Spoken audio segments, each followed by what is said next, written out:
Hi guys, તો આજે છે ને આપણે સાથે મળીને મિક્સ વેજની સબ્જી બનાવીશું. તો ચલો મારી સાથે, એકદમ હોટલ સ્ટાઇલ હશે અને ફટાફટ બી બની જશે. જો ગાઈસ, એક કઢાઈ લઈ લીધી છે. એની અંદર છે ને મેં જીરું એડ કર્યું છે અને હવે થોડા આખા મસાલા એડ કરીશ. આને છે ને થોડી વાર ડ્રાય રોસ્ટ કરી લેવાના છે. જો ગાઈસ, ડ્રાય રોસ્ટ થઈ જાય ને એટલે એની અંદર છે ને 3 આખા ટામેટા અને સાથે 2 મોટી ડુંગળી અને 1 કળી લસણ લીધું છે, એ એડ કરવાનું છે. હવે થોડું પાણી એડ કરીને છે ને આપણે એની 2 સીટી લઈ લેવાની છે. બીજું કંઈ એડ કરવાનું નથી, ખાલી થોડું પાણી એડ કર્યું છે અને હવે છે ને 2 સીટી આપણે આની લઈ લઈશું.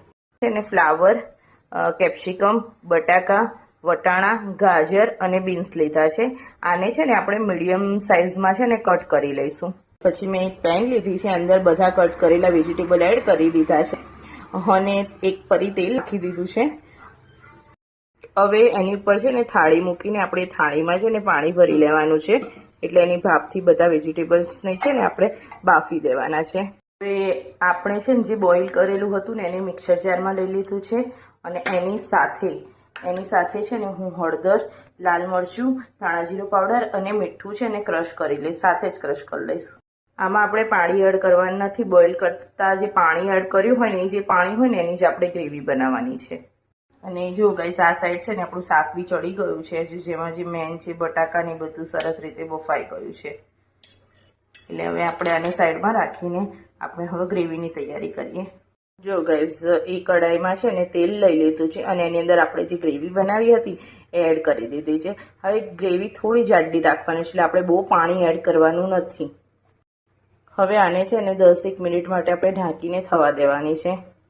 જો ગાઈઝ, આ રીતે મસાલો છે ને આપણો કંઈક ચડી ગયો છે, એટલે આપણે છે ને અંદર બોઇલ કરેલા વેજીટેબલ એડ કરવાના છે.